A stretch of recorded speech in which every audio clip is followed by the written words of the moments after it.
진진은 잡수였습니까? 스타트업 잡수의 잡수예요. 오늘은 최근 좀 많은 논란이 되고 있는 타다에 대해서 좀 얘기를 해볼까 합니다.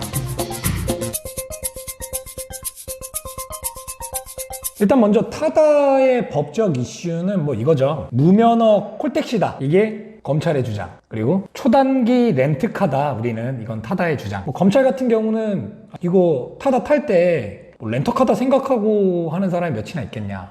이건 택시다. 이제 법원이 1심 8개월을 내린 거는 그런 거죠. 뭐 기존의 렌터카에서 뭐 앱 기술이 도입된 그런 혁신적인 측면을 좀 봤던 것 같아요. 이제 판결은 합법이다 라고 판결이 내려졌고, 여기에서 저는 지금 이 타다 논란이 너무 진위 여부에만 초점이 맞춰지는 것 같아요. 사실 사용자 입장에선 이게 뭐 렌터카인지 택시인지 뭔지 그냥 내가 가고 싶은데 편하게 가면 되는 건데, 그죠? 네. 중요한 건 이 진위 여부가 아니라 본질을 봐야 합니다. 그래서 타다 서비스는 어떤 게 좋은지를 이번에 한번 좀 분석을 해봤어요.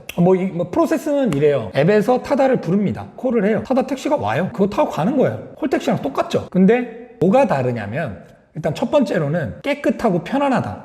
이게 이제 타다의 서비스 강점의 첫 번째예요.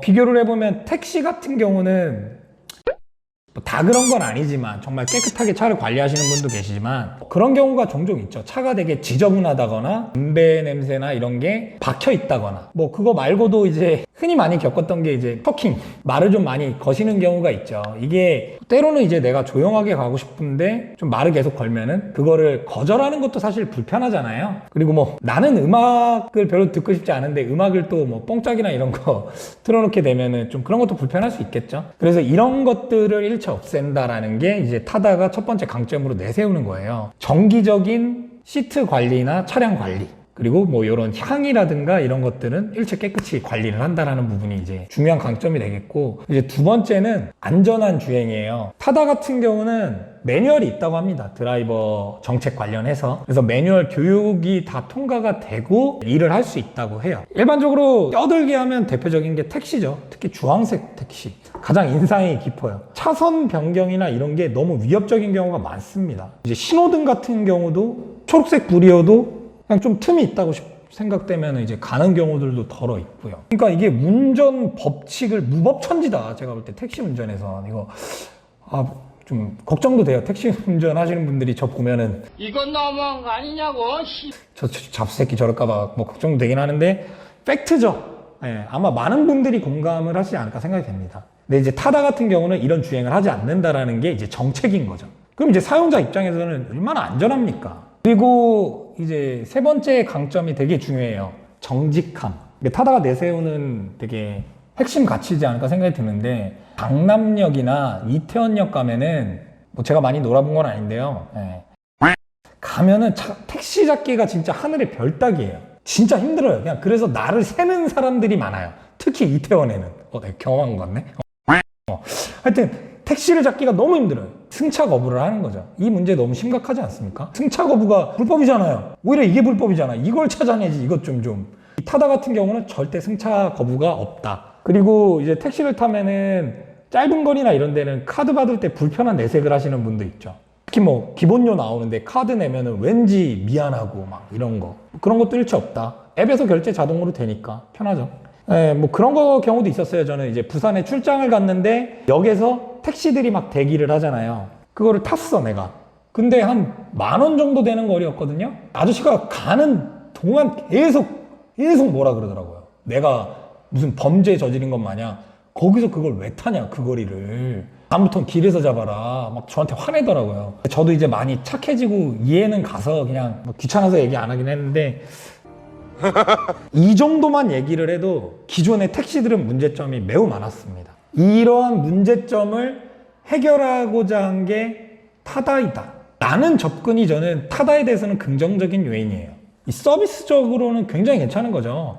그에 따라서 품질이 있다 보니까 비싸겠죠. 그러니까 이건 소비자한테 선택권에 맡길 문제다라는 생각이 들어요. 뭐 비싸도 나는 이 품질이 좋다 하면 타는 거죠. 이 강점이 좋으면. 부정적인 요인도 있긴 있어요. 뭐냐면 이게 어쨌거나 의미는 택시나 진배 없다. 근데 이 현재 법상의 틈새를 교묘히 이제 찾아낸 거죠. 과거에는 이제 택시를 막 독려를 하려고 면허를 이제 막 발급을 해줬겠죠. 근데 그러다가 택시가 너무 늘어나. 그러니까 규제를 하는 거죠. 이제 면허 발급 안 할 거야. 그러니까 이제 희소성의 가치가 생기는 거죠. 이거를 면허를 발급을 못 받으니까 이걸 사는 거예요. 근데 막 그게 억 단위로도 갔다고 해서 전 되게 놀랐거든요. 합법적인 것 같지는 않아요. 그거 자체는 뭐 좋다고는 할 수 없지만 어쨌거나 현재 지금 택시는 이런 법상으로는 기준을 맞춰서 어렵게 면허를 취득해서 일을 하고 계신 거죠. 근데 굉장히 똑똑한 친구가, 똑똑한 기업, 규모 있는 기업이 나타나서 여기는 면허를 안 따도 운행을 할 수 있네? 그걸로 해서 하자. 면허를 하는 쪽에 비용을 확 줄일 수 있잖아요. 그러니까 품질 쪽에 좀 더 신경 쓸 수 있겠죠. 이렇게 해버리면은 기사분들은 상대적인 박탈감이 심할 수 있겠죠. 그래서 택시 기사분들에 대해서 얘기를 이어가면은 공감이 됩니다. 지금 현재 뭐 어떤 파업 이슈라든가 계속 문제를 제기하는 것들이 이제 생존과 관련되어 있고 우리는 이런 것들은 지켜왔기 때문에 충분히 분개할 수 있다라는 생각이 듭니다. 그렇지만 택시 하시는 분들도 저는 이 영상을 보게 되신다면 좀 더 생산적인 대안이 필요하다고 생각을 합니다. 단순히 새로운 타다 서비스가 나왔네. 타다 서비스 좋아. 위협받는다. 근데 이 자식들이 이거 편법 아니야? 막 이렇게 공격을 하는 게 아니라 서비스적으로 되돌아볼 계기로 삼아야 된다고 봅니다. 기존에 우리 택시들은 어떤 문제가 있었지? 아까 나왔던 이슈들? 얘기하면 다 아실걸요? 그래서 그것들을 하나둘 체크를 해보는 거죠. 이미 제가 정리 다 해드렸잖아요. 그러면 이거를 해결하는 택시로 승부를 보면은 너네 갈 길 가. 뭐 그러면 그 허들 넘어서 큰 거 승합으로 가. 비싸잖아. 우리는 그 정도 비용 안 들어. 6인승 뭐 7인승 필요 없어. 한 명씩 타는 택시가 훨씬 많은데. 이럴 수 있잖아요. 그럼 그 안에서 서비스 경쟁으로 가는 거죠. 이거 자본주의 시대에서 서비스로 경쟁을 해야죠.